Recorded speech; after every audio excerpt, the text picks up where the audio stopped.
Perfect. Hey there everybody, Rosanna here and Charmaine. For those of you who don't know us, I am the founder of InJoy Yoga, which is now RozyGlow. We were, since 2004, completely Croydon based, born in South Croydon, but with the internet and COVID and everything that's gone on, we are now international and we can reach you anywhere. But what we really wanted to do is just to make these videos for you, because as a pregnancy, fertility, birth, postnatal and baby specialist myself, as Charmaine is as well, we're very aware of the impact that lockdown and all of the current stresses that are affecting us are having on both pregnancy and the babies in the womb. So the feelings of the mother, the stress that the mother is going under, and the effect that this has on a baby that's growing, the impact this can have on the birth and postnatal bonding, etc. And just before we go into all those details, so you know a little bit about us and our expertise, I am a, 20 years now, yoga teacher, senior yoga teacher, specialising in pregnancy, birth and the postnatal period, baby yoga too. I'm also a course tutor for Birthlight, so I've been training yoga teachers, midwives, obstetricians and health visitors and parents in these methods that are the most beautiful, like heart-based, indigenous practices that help us connect to our instincts, our confidence as mothers, as parents, new parents, and also to find that inner strength and reserve to find a way through the challenges that go on in life today more than ever. I personally worked with Croydon University Hospital from 2004 through to about 2015. I was a user rep for their maternity services liaison committee and then acted as co-chair and chair before I left and moved to Brighton. And in the time that I was working with the hospital, it went from one of the worst performing maternity units in the country to one of the best. And I know that we had an impact on that because over the years, some 5,000 plus women and their babies came through my classes. Based on how many people were coming and how often they were turning over, I was able to work that out. And we definitely affected about 10% of the population that were actually attending the hospital and birthing there. So there was a significant impact in what happened and what we saw and how important the changes are that we're talking about are. And now that we're having the restrictions that we have with COVID, how there's been a lot of stepping back that we do need to work our way around and therefore consider the impact both on the pregnant woman and the baby. But I could go on and on. I just want to hand over to Charmaine because she is also an expert in her own right. We're both doulas, so I'll just hand over for you to share your wisdom with everybody. Thank you, Rosie. My name is Charmaine. I've been teaching pregnancy yoga for about 8 years now. So I've been with Rosie for around 5 years. My background is around herbal medicine, so womb health and healing. I've got a specialism in anything on the under fives, but from fertility through to postnatal period. So pregnancy yoga, I'm also a birth doula, and I deal with essential oils and healing and general health for the whole family. So for me, it was really important for me to connect through my own pregnancy, and I met Rosie when I was pregnant with my daughter, and I joined her classes, and we've been well connected since because we align with a lot of things, and we know how important it is to kind of embrace the journey and get really important knowledge kind of for your journey. So for me, it just made sense to kind of connect, and yeah, I really love what I do, and the ability to share with my students and my clients it's really important to get this information out to people. So that's really me, really, in a nutshell, and why I'm kind of moving forward. So Charmaine took over my pregnancy classes and baby yoga classes, and it took me a long time to find someone that I felt confident that I could hand them over to, because I've been doing a lot of work for a long time. And, you know, we're now talking about the fact that these classes are virtual rather than physical, right? So, you know, we've gone from a physical class where women would come every week, they do their little talking time at the start, and then we do practices around those aches and pains and emotional things that would come up. And you go away feeling better, and also you'd be getting some kind of subconscious programming around what's going to help in labour.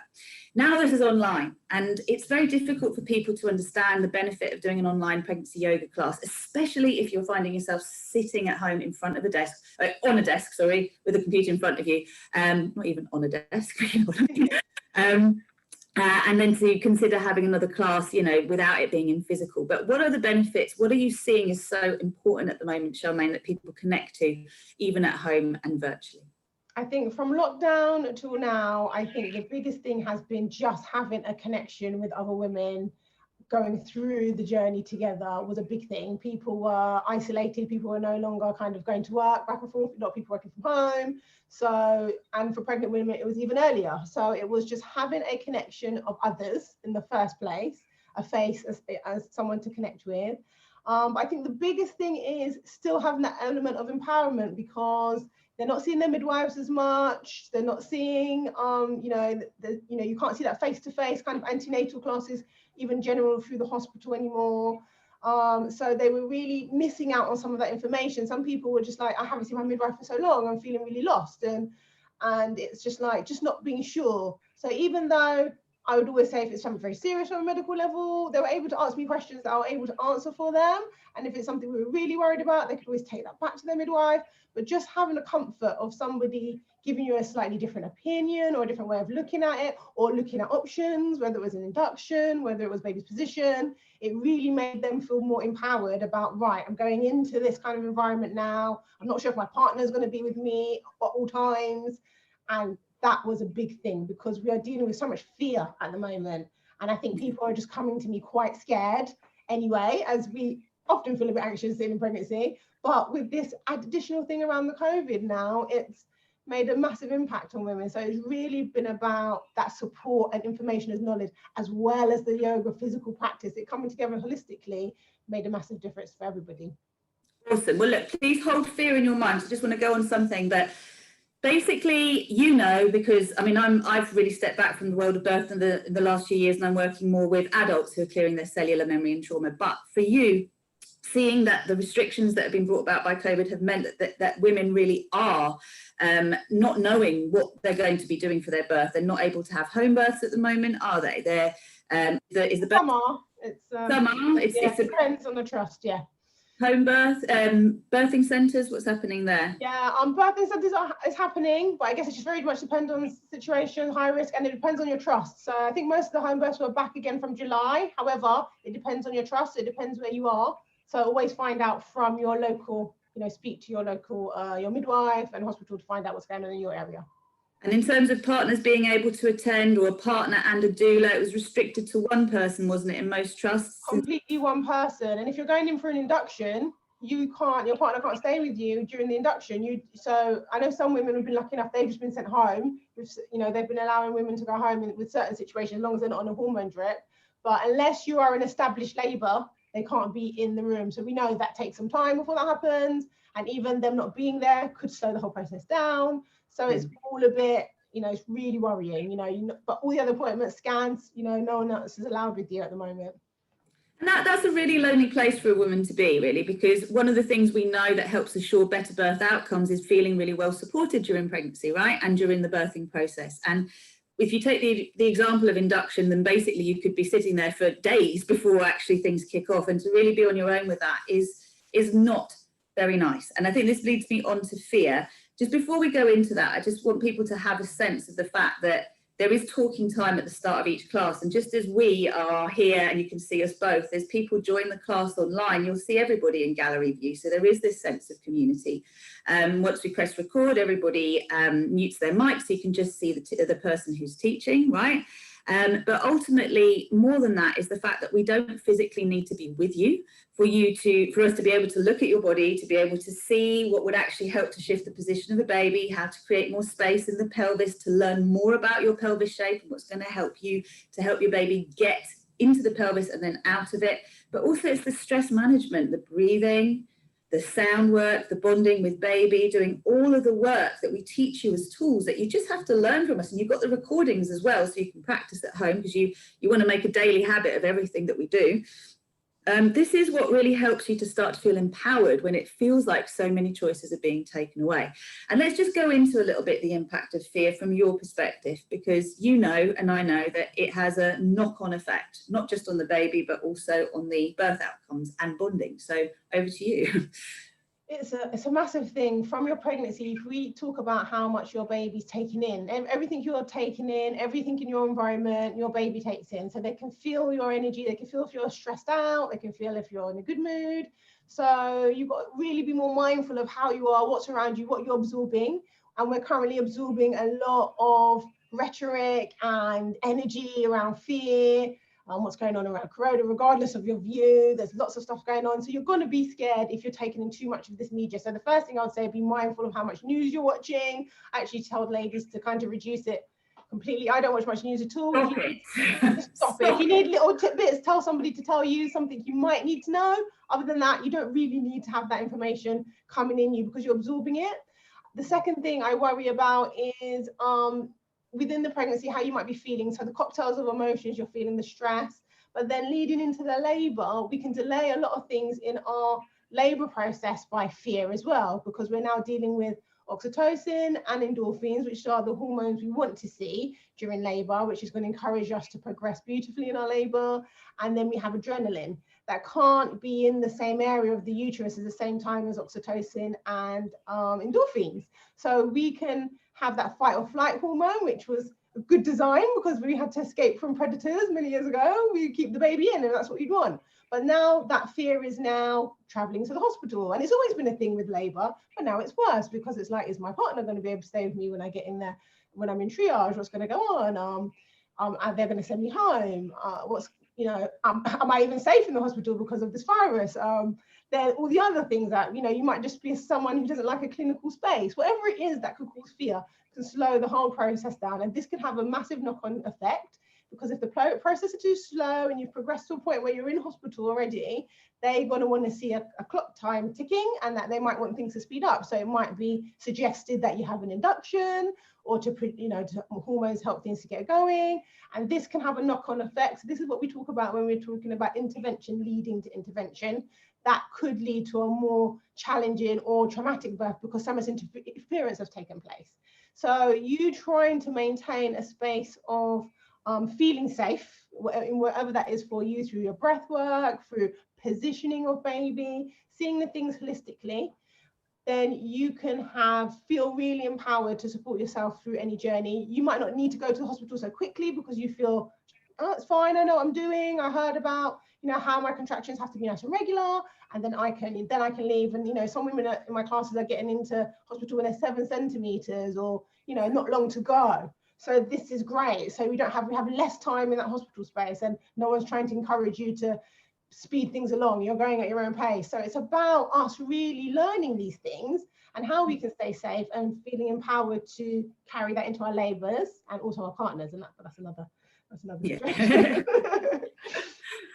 But, just to recap on that, we have normal pregnancy fears that are massively exacerbated because of what's going on and all of the unknowns that are happening. And, what you're basically saying is, we know that when we enter into labour frightened, then we're likely to slow it down and to really need some kind of support, especially if we're in hospital from the start. So if you are doing the majority of the labouring at home because you feel safe, you trust your body, you know that it's all normal, and that you actually get as much of the labour going as possible, naturally, by the time you get to the hospital, you're most unlikely to need any kind of intervention. And if you do, there'll be far less than actually if you had gone in earlier, because the research says one tends to lead to another, and we also don't know the impact that the interventions can have on our babies. So one of the things we teach in the classes is how to move during your contractions, how to restore energy and calm yourself down between the contractions, what to do if you find out your baby's position is not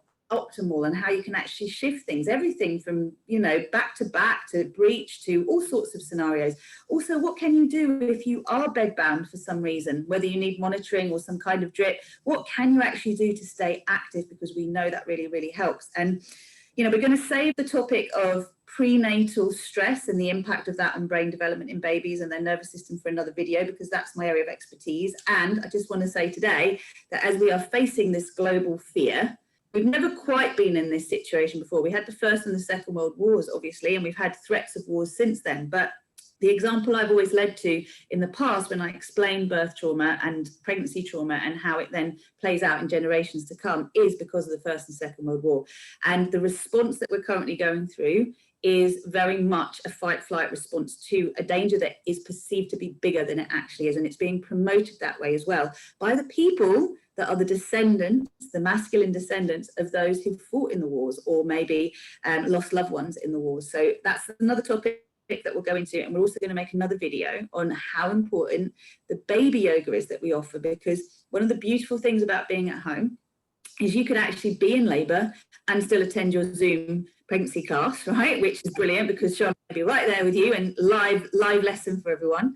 But also you can literally show up in a class for mummy and baby nurture as soon as you've given birth. Now, if we could offer that continuity of care back in the day when we're doing the physical classes, my goodness, would you see a reduction in digestive issues, sleep issues, bonding issues, because it's that immediate support straight afterwards. We teach positive intervention methods. This is what I go in, and I would be training midwives and obstetricians in these methods so that the ones that they learn at their medical training are the last resort ones, okay? Because there is so much you can actually do that all of the panic buttons that we kind of tend to lead towards can be, for the most part, avoided, okay? So there are very few examples that are exceptions to this. In the meantime, if most of the trauma, and it is trauma because it leaves an emotional, psychological and physical impact both on you and the baby, if it can be avoided, why not avoid it? And if there is a safe space you can enter into online that will teach you how to do it, why not take part?